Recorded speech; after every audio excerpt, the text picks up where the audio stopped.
उत्तराखंड में land fraud के मामले समय समय पर सामने आते रहे हैं, लेकिन इस बार जो मामला नैनीताल जिले के हल्द्वानी से सामने आया है उसने न केवल आम जनता बल्कि प्रशासन को भी चौंका दिया है।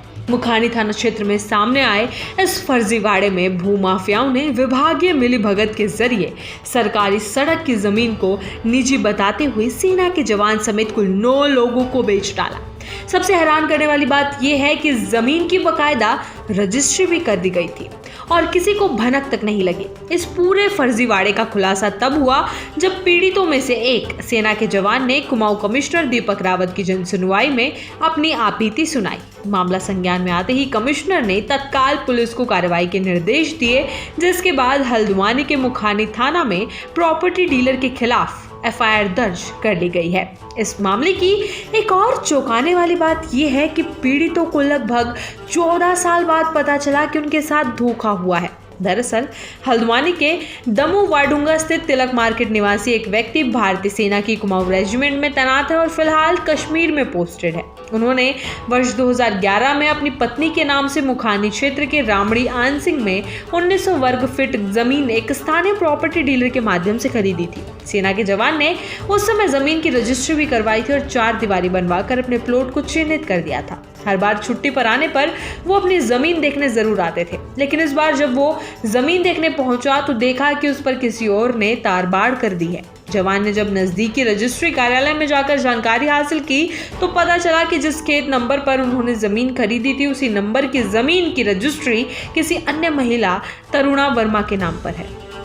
जब उन्होंने खेत संख्या के आधार पर जांच करवाई तो सामने आया कि जमीन दरअसल सड़क की है और इस पर किसी भी प्रकार की निजी मलकियत नहीं हो सकती। इसके बाद उन्होंने प्रॉपर्टी डीलर हेमचंद्र जोशी के भाई सुरेश चंद्र जोशी से संपर्क किया, जिन्होंने उन्हें जमीन बेची थी। लेकिन बात बनने के बजाय और उलझ गई, क्योंकि मौके पर ऐसा कोई प्लॉट था ही नहीं। पटवारी से संपर्क करने पर यह स्पष्ट हुआ कि ये जमीन सरकारी सड़क के हिस्से में आती है और इसे निजी बताते हुए बेचना पूरी तरह से अवैध है। जब इस मामले की गहन जांच करवाई गई तो चौंकाने वाला तथ्य सामने आया। ऐसी 9 फर्जी रजिस्ट्रियां की गई थी और 9 लोगों को सड़क की जमीन बेच दी गई थी। सेना के जवान ने इस पूरे मामले को कुमाऊं कमिश्नर दीपक रावत की जनसुनवाई में उठाया। मामला गंभीर होने के कारण कमिश्नर ने त्वरित संज्ञान लिया और मुखानी थाना पुलिस को निर्देश दिए कि दोषियों के खिलाफ तत्काल कानूनी कार्रवाई की जाए। फिलहाल पुलिस मामले की विस्तृत जांच कर रही है और संबंधित विभागों से भूमि अभिलेख, नक्शा, रजिस्ट्रियों की प्रतियां और गवाहों के बयान दर्ज किए जा रहे हैं। ये भी जांच की जा रही है कि इस फर्जीवाड़े में विभागीय कर्मियों की क्या भूमिका रही है और क्या रजिस्ट्री कार्यालय या राजस्व विभाग के किसी कर्मचारी ने इस अवैध रजिस्ट्री को पास किया था। पुलिस का कहना है कि प्रारंभिक जांच में स्पष्ट हो चुका है कि जानबूझकर गलत भूमि विवरण देकर कई लोगों को ठगा गया है।